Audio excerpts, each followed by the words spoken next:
This is Brenda Wingard-Haynes, and this is Biochem 208. And we have just concluded with denaturing and hydrolyzing of proteins. And now we're going to focus in specifically on enzymes.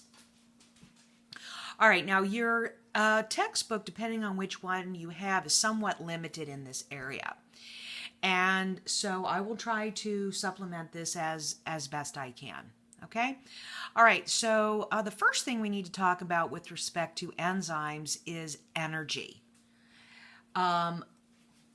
Energy, if you recall, we talked about at the very beginning. We talked about negative enthalpy as being exothermic, positive enthalpy as endothermic. And while there's certainly more to this story than exothermic and endothermic, and it relates to Gibbs free energy, which is delta H minus T delta S, the reality of it is temperature and entropy are a small enough component of this that I am going to simplify this whole discussion and frame it in terms of enthalpy and whether it's exothermic or endothermic. Okay? Now, what is important about this is that it is exothermic reactions which tend to be spontaneous as written, ones that will go forward. Now, enzymes are biological catalysts that work in what way? Well, the way they work, and I'll make sure I get this all on the screen, is that I have what we call a reaction coordinate, and we have increasing energy on the left-hand side. And our basic reaction graph and coordinate would look something like this.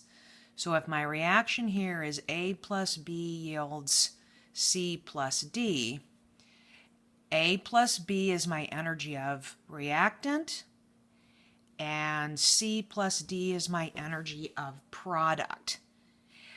In order for A plus B to become C plus D, A and B have to come together, and they come together up here in the form of an activated complex. So the energy that it takes to activate is what we call the activation energy. So let's say in kilojoules per mole, we've got 0, 10, 20, 30, 40, 50, 60, 70, 80, 90, 100, 10, 20, 30, 40, 140. Okay, so our energy of reactants is 10, 20, 30, 40, 50, 60, 70. So the energy of reactants is equal to positive 70 kilojoules per mole. Our energy of our activated complex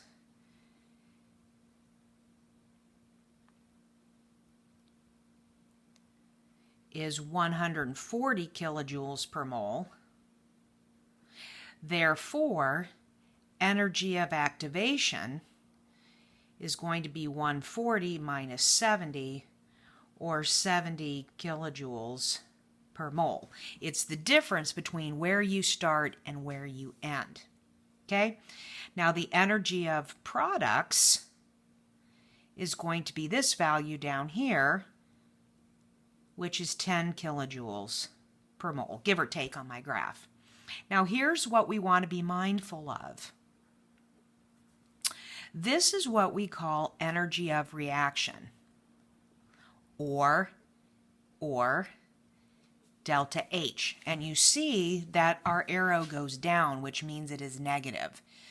It starts at 70, it ends in 10, so this is minus 60 kilojoules per mole.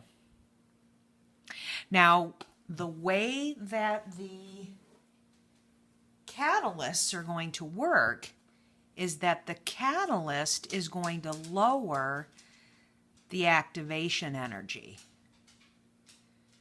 Okay, so instead of going all the way up to 140, now we only go up to 100. So the energy of the activation of the catalyzed reaction is 100 minus 70, or plus 30 kilojoules per mole. So what you would see in a reaction like this is that the enthalpy is negative 60 kilojoules per mole, which is favorable regardless of whether you have a catalyst or not. The role of the catalyst will simply lower the activation energy from 140 to 100. Now, if I can slide this over, if I have a graph like this, I don't have a whole lot of room.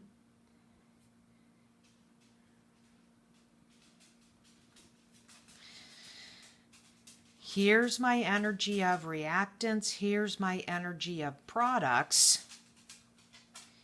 Here's my activation energy. So let's say 10, 20, 30, 40, 50, 60, 70, 80. So we're going to start at 20. We're going to end at 10, 20, 30, 40, 50, 60, 70.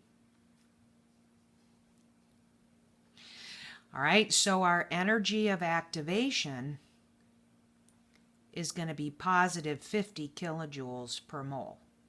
Okay? Now, here's what's really important here. Our enthalpy is going to start here at 20 and it's going to end here at about 60.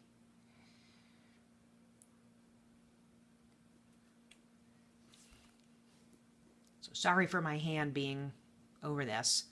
All right, so your delta H is going to end at positive 60. It starts at positive 20. You guys can hear my dogs in the background, so sorry. Kilojoules per mole. Okay, and that's what's important to note on this one, that this one has a positive enthalpy, and therefore this reaction is going to be endothermic.